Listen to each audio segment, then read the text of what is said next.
pour confirmer leur participation moyennant le paiement du droit d'engagement qui s'élève à $500 américains.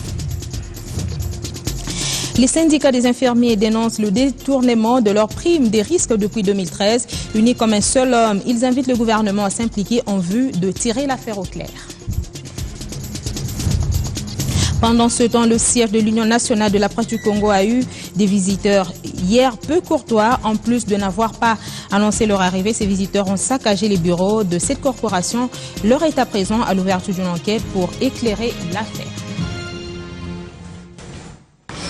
Bienvenue à tous. Sabotage ou simple cambriolage, en tout cas, la question se pose au lendemain de l'acte de vandalisme constaté au siège de l'Union nationale de la presse du Congo. Les bureaux de la corporation des professionnels des médias étaient victimes hier dans la soirée d'un cambriolage. Nous vous donnerons des détails dans nos prochaines éditions.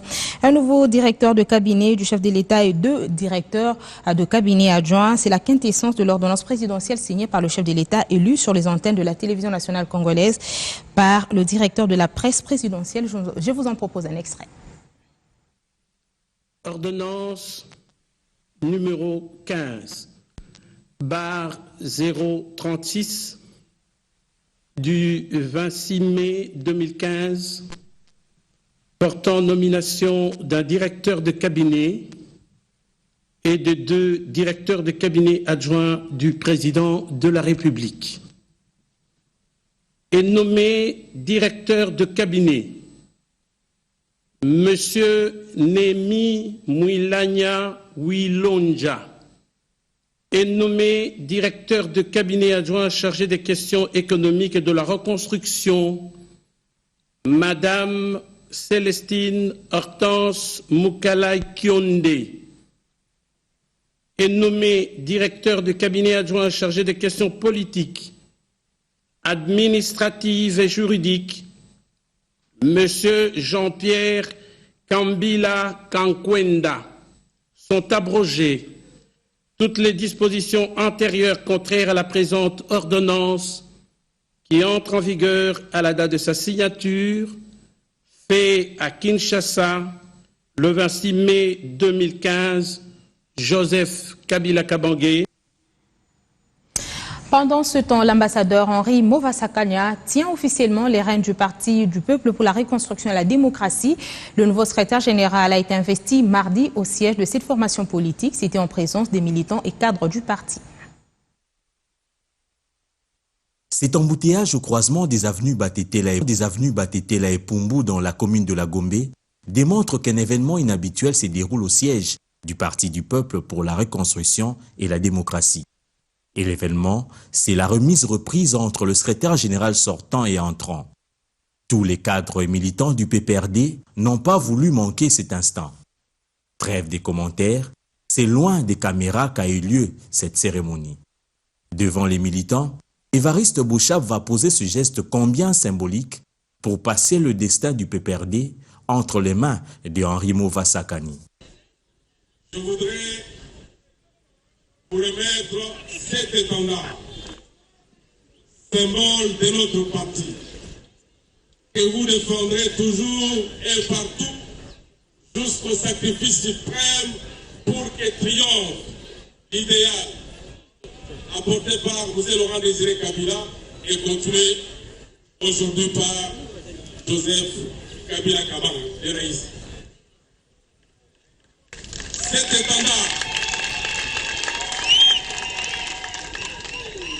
Cet étendard brillera toujours plus haut, car le PPRD que vous prenez en ce moment est non seulement le plus grand parti de ce pays, mais il restera toujours le plus grand par votre action et par l'action de tous nos militants.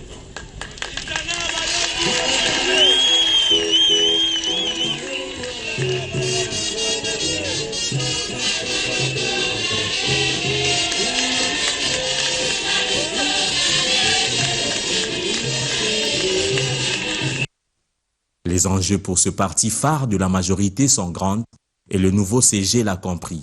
Henri Mova ne comptera pas seulement sur ses adjoints, Emmanuel Chadari, Célestin Tunda et Micheline Koulumba, mais aussi tous les militants du PPRD qu'il a appelés à l'unité.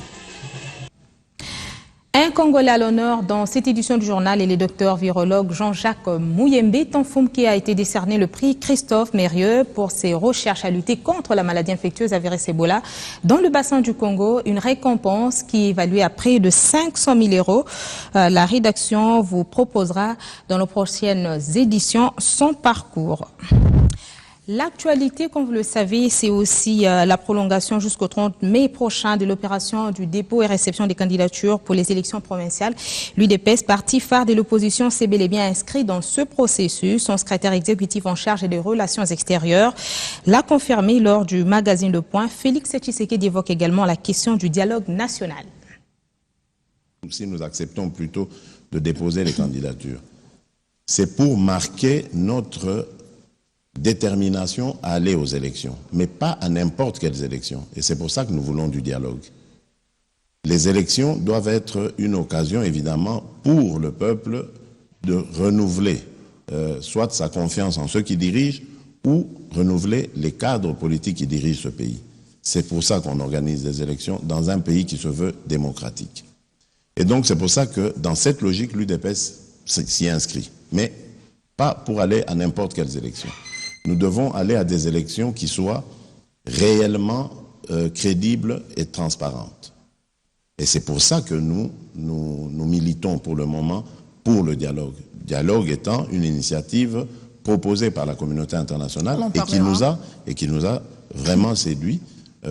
Et donc nous disons, nous allons marcher pour ce dialogue, la tenue de ce dialogue, parce que de la tenue de ce dialogue dépend l'avenir de la République démocratique du Congo.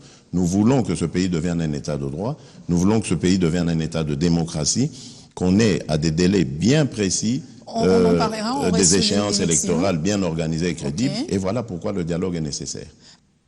On rapporte toujours avec les élections nommées maire de la ville de Goma pour le compte du parti COFEDEC, membre de la majorité présidentielle. Kubuya Ndooli a déposé sa candidature lundi dernier pour le compte du parti dénommé GEC, un parti de l'opposition républicaine. C'est avec engouement ce lundi que s'est clôturé à Goma le dépôt des candidatures à la députation provinciale. Une occasion pour l'UDPS de donner sa position par rapport aux divisions qui s'observent dans l'opposition. L'UDPS est résolument engagé et décidé à participer aux élections provinciales. Tout le monde qui peut raconter et dire du n'importe quoi, je crois qu'il n'a qu'à s'en prendre à lui-même. Je suis le point focal de l'opposition à la province du Nord Kivu, mais je ne suis pas le porte-parole de l'ESID. L'ESID appuie la décision de ne pas se présenter aux élections provinciales. Ça n'engage que l'ESID. Nous sommes à l'étape où nous sommes en train de chercher à nous mettre tous ensemble, mais à suivre M. Kamere. Il veut diviser l'opposition, il veut se autoproclamer. Même le fils de Tshisekedi, je crois qu'il est allé trop loin. Attendu pendant longtemps, le maire de Goma a enfin déposé lui aussi sa candidature sur la liste des GEC, un parti de l'opposition républicaine, pourtant nommé maire de Goma sous la casquette de la COFEDEC, membre de la majorité. J'ai opté pour un parti de l'opposition républicaine parce que je dois avoir la possibilité de dire non quand il y a des choses qui ne vont pas et de dire oui quand il y a des choses qui avancent. Je n'ai pas peur de prendre cette position. Je vais la défendre et pendant la campagne, je vais tout faire pour que les changements soient à l'avant-plan au profit de la population. Des journalistes ainsi que plusieurs femmes, tous sont dans le jeu au Nord Kivu et sont optimistes quant à leur réussite. Comme vous me voyez, je suis comme la porte-parole des femmes au sein du Nord Kivu et nous allons nous tous nous donner le meilleur de nous pour qu'enfin nous puissions voir que les autres aussi puissent avoir le même courage que nous. Il y ait quand même des femmes qui vont participer dans les 5 sièges-là, que nous puissions voir quand même les trois sièges avoir le plus de femmes et les 2 occupés par les hommes. C'est ça notre souhait. Comme annoncé tantôt, sabotage ou simple cambriolage, en tout cas la question se pose au lendemain de l'acte de vandalisme constaté au siège de l'Union nationale de la presse du Congo. Les bureaux de cette corporation, des professionnels des médias étaient victimes hier dans la soirée d'un cambriolage. Nous vous proposons ce duplex. J'ai quitté le bureau à 17h. Le temps d'arriver chez moi 1h30 après, on m'appelle pour me dire que le bureau est ouvert. Je suis revenu au bureau, effectivement, j'ai trouvé le bureau ouvert, j'ai pas vu le cadenas. Quand je suis entré, j'ai trouvé que toutes les portes de l'appartement étaient cassées. Ils ont emporté une imprimante. On a cassé les armoires, les tiroirs. On a sorti tous les documents, sans dessus-dessous, les écrans plats, les ordinateurs, ils n'ont pas pris, sauf l'imprimante qu'ils ont pris. Les documents, ils ont pris, ils ont déchiré les enveloppes et quelques miettes qu'ils ont trouvées, ils ont ramassé, ils ont amené. J'ai prévenu l'autorité de tutelle, ça y est, le ministre de la communication et des médias. J'ai informé le commandant de la ville, et puis j'ai informé le confrère. Mais d'une manière générale, quand je remarque ce qui est fait, j'ai compris que c'est des gens qui voulaient juste me faire mal ou alors m'alerter d'un ouragan qui pourra venir. Détournement des primes des risques des infirmiers signalés, les syndicats des blouses blanches invitent le gouvernement à se saisir du dossier et exigent le remboursement de l'argent détourné. Geneviève Betou Basseya, secrétaire générale de la dynamique syndicale des infirmiers libres du Congo, a été joint au téléphone par Constantin Tamboué et Denise Bidingabou. Nous étions en négociation au mois de mai 2013. On nous avait accordé seulement 1 milliard. Les milliards là ajoutés à ce qu'on touchait depuis le mois de juin 2013, nous avons constaté là où nous sommes allés en province que cet ajout-là n'est jamais arrivé. Ça a été détourné depuis Kinshasa et le paie qu'ils avaient envoyé aussi en province, ça a été aussi détourné par les autorités de province. Nous avons plusieurs fois démontré que l'état des payes qui a été signé par le ministre du budget en son temps, n'avait pas été exécuté comme tel. Je prends le cas du Nord Kivu. Nous avons demandé au gouvernement, normalement, le déboursement de cet argent, mais nous avons dit en premier lieu qu'il devrait prendre des mesures conservatoires, mener des enquêtes pour découvrir qui est le vrai détourneur. En prévision des préparatifs de la Journée internationale de la télécommunication célébrée chaque 4 juin, le patron des Pétantiques, Thomas Louaka, a convoqué une réunion d'urgence avec les opérateurs des télécommunications œuvrant en RDC. Puis il a effectué une descente à la SCTP pour se rendre compte de l'avancement des travaux de réhabilitation.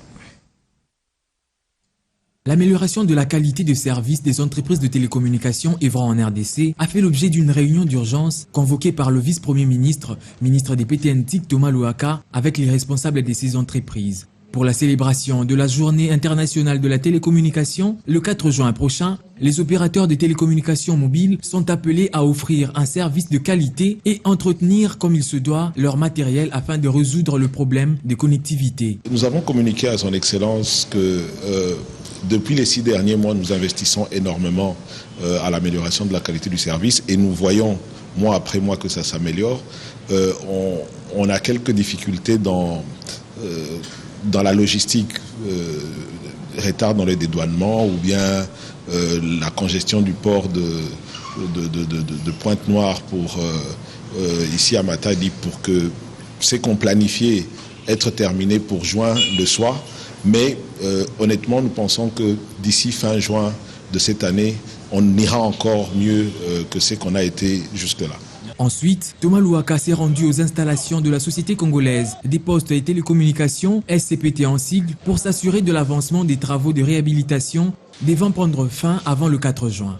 Voir l'avancement des travaux relatifs aux journées mondiales des télécommunications qui auront lieu chez nous dans notre pays. En tout cas, nous allons les fêter au mois de début juin, vers le 4 juin. Également, nous encourager par rapport à tout ce que nous avons commencé à mettre en place depuis notre arrivée à la tête de la SCPT, moi-même ainsi que le DGA qui est à mes côtés. Nous avons entrepris un certain nombre de travaux pour la réhabilitation, la réorganisation donc de la SCPT, de la Poste et de la RDC, ainsi que le service de l'opérateur historique que nous sommes, la SCPT. Donc il est venu nous encourager pour que nous puissions aller de l'avant. Une série de manifestations est donc prévue pour la célébration de cette journée internationale de télécommunications et le directeur général de la SCPT promet une totale réussite de ses assises. Et dans la vision d'un Congo qui vise l'émergence pour accompagner les petites et moyennes entreprises viables et s'approcher davantage de sa clientèle, la Robank a procédé mardi à l'ouverture par le ministre des PME et de l'agence dédiée aux PME au rond-point Gaba. Du nouveau souffle pour les petites et moyennes entreprises, la Robank vient éliminer l'exclusion du système bancaire classique qui frappait jusque-là les PME. Les garanties exigibles insuffisantes, la mauvaise présentation du business plan et le déficit de management seront désormais traités par la Robank, agence dédiée aux PME. C'est un véritable coup de levier qui va favoriser l'éclosion des PME pour les permettre à contribuer efficacement à la croissance économique et à la création d'une classe moyenne congolaise. Au dire du ministre des PME Pancras Bongo, ceci balise les voies pour l'émergence de la RDC à l'horizon 2030. Aussi, voudrais-je saluer l'initiative de Robank qui a pris l'importante décision d'ouvrir une direction dédiée exclusivement aux PME afin de favoriser l'éclosion de cette catégorie d'entreprises longtemps marginalisées par le système bancaire. Votre approche d'octroi de crédits aux PME change la perception du marché des crédits en RDC. La Robank, qui entend être un acteur proactif de la mise en place de ce cercle vertueux du développement économique au service de la nation congolaise, le dit ici par son DG Thierry Témence.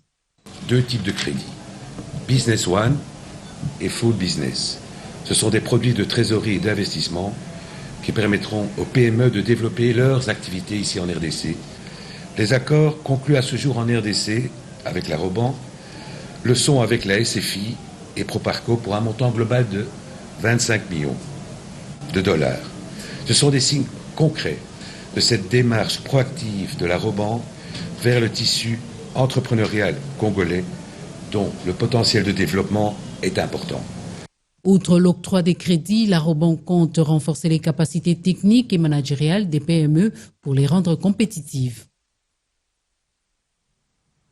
Parlons sport avec la 51e édition de la prestigieuse Coupe du Congo qui va se dérouler du 10 au 23 juin prochain. Une compétition qui mettra aux prises plusieurs clubs de la République démocratique du Congo pour évincer le FC MK, tenant du titre des deux éditions précédentes et représentant de la République démocratique du Congo à la Coupe de la Confédération la saison prochaine. 3 sites sont retenus pour à ce championnat, à savoir Kinshasa, Lubumbashi et Bukavu. Le 3e tour international du cyclisme de la République démocratique du Congo débute le 13 juin prochain à Kindu dans le Maniema et l'arrivée interviendra le 25 juin à Kinshasa. Il va se parcourir en 9 étapes. Le président de la Fédération congolaise de cyclisme, Sylvestre Motayo, nous en donne quelques précisions. Je vous confirme qu'il y aura le Tour du Congo, 3e édition du 13 au 24. Le départ sera donné à Kindu. Le départ sera donné à Kindu dans la province de Maniema en circuit fermé et sera suivi de la 2e étape dans le Nord Kivu, plus précisément à Goma en circuit fermé aussi, et au Katanga, plus précisément à Likasi. Il y aura la 3e étape, le parcours de Katanga et de Likasi à Lubumbashi, et de Lubumbashi il y aura aussi un autre circuit fermé. Et s'en suivra un transbordement de Lubumbashi à Kimpese, mais en passant par Kinshasa. Comme innovation, nous avons 2 ajouts. Nous avons la province du Maniema, nous avons la province du Nord Kivu, et nous avons enregistré comme participation de nouveaux pays, la Hollande, l'Allemagne et l'Italie, comme pays européens bien sûr. Et en Afrique, nous avons comme nouveau pays les îles de la Réunion et l'Angola bien sûr comme voisin direct de la RDC. Olivia, la star new-yorkaise en séjour à Kinshasa, tient à réaliser 2 projets majeurs. La réalisation d'un clip d'une de ses chansons dédiée à la République démocratique du Congo et à l'assistance par l'entremise de sa fondation aux élèves démunis de la ville de Kinshasa. Ce sont des choix de cœur qui ont poussé la star new-yorkaise d'origine jamaïcaine, Olivia Teresa Longot, à faire un comeback sur la terre congolaise. Une présence justifiée d'abord par le tournage du clip de la chanson Let's Congo Rise, un single dédié à la RDC et qui connaît la participation des artistes congolais de renom à l'instar de Pascal Lokwakanza, Bill Clinton Kalonji ou encore Papa Wimba. Eric m'a convié à ses projets et quand il m'a fait écouter un peu le thème et quand il m'a parlé aussi du projet, je n'ai pas du tout hésité, quoi. J'ai pas du tout hésité et je n'ai pas cherché à savoir qui seront, qui viendra, qui va chanter. Non, j'ai pas voulu savoir tout ça, quoi. Je me suis lancé directement et sans condition en plus. Olivia, séduite par la RDC, tient à tout prix au réveil de ces géants, en s'engageant à supporter pendant 5 ans les frais scolaires de 100 élèves dans 10 écoles choisies de la ville-province de Kinshasa. Elle prend également l'option dans un futur proche de distribuer les fournitures scolaires à 100 000 élèves de la République démocratique du Congo. Elle a dit qu'elle a déjà fait une fondation en Jamaïque et comme elle est déjà venue ici 3-4 fois, elle s'est dit pourquoi pas, parce que les enfants quand elle vient ici ont toujours été accueillants, donc c'est pour ça qu'elle a voulu aussi faire quelque chose pour les enfants. Le gouvernement est en train de faire des choses, mais nous à notre niveau, elle à son niveau aussi, veut contribuer à sa manière, donc c'est pour ça qu'elle le fait. La deuxième chose pour laquelle elle est ici, c'est le projet de la chanson, une chanson positive qui va donner une nouvelle image, une belle image d'un Congo qui prospère, qui change, qui va de mieux en mieux et qui doit aller de mieux en mieux. On a envie de lire au monde et de faire chanter le monde cette chanson-là. Yes, I feel at home.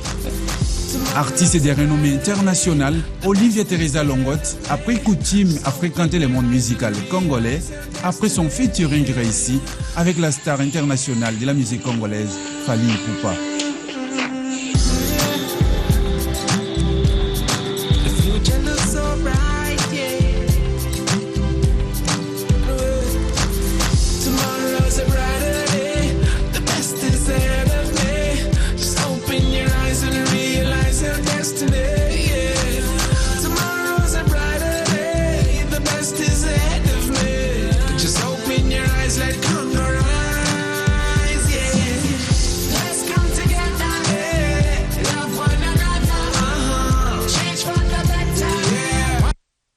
Le breakdance pour la protection de l'environnement, c'est le thème retenu pour la 4e édition du festival 100% breakdance annoncé pour ce 2 juillet. À la place Simca à Kinshasa, plusieurs groupes vont s'affronter. Produire un spectacle pour une sensibilisation des jeunes danseurs sur des questions environnementales, tel est l'objectif premier de cette 4e édition du festival 100% breakdance qui se tiendra à Kinshasa le 10 juillet prochain à la place Imka. Aujourd'hui, le monde parle actuellement des réchauffements climatiques. Donc on ne peut pas parler de l'avenir de l'humanité sans la jeunesse. C'est pourquoi c'était pour nous important d'associer la jeunesse congolaise ou africaine, si vous voulez, dans ce combat de la lutte contre les réchauffements climatiques et tout. C'est pourquoi dans l'organisation, nous prenons ces volets-là. On a opté pour cette thématique-là de la protection environnementale depuis 2013. C'est pour 5 ans, ça va aller jusqu'en 2018, pour que de temps en temps, pour qu'à chaque édition, qu'il y ait des ateliers qui vont permettre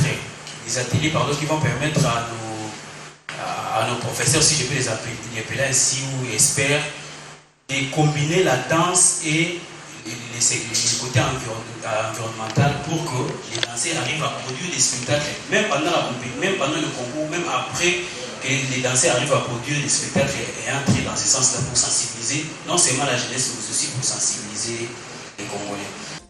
Un festival qui connaîtra une participation à 80% de l'association Event RDC, cela dans le souci de promouvoir ce style de danse au pays de Kabasele Jeff. Dans le souci de promouvoir cette discipline artistique qui est la danse, donc peu pratiquée jusqu'à là ici en RDC, compte tenu des moyens, donc cette année nous ne serons pas en mesure d'inviter des groupes venant des provinces et pourquoi pas de l'extérieur du pays. Cette danse devait sans doute aussi se pratiquer sous forme de défis, mais aussi de concours, des talents qui sont alors très populaires. Fin de cette édition du journal, Madame, Messieurs. Merci de rester avec nous.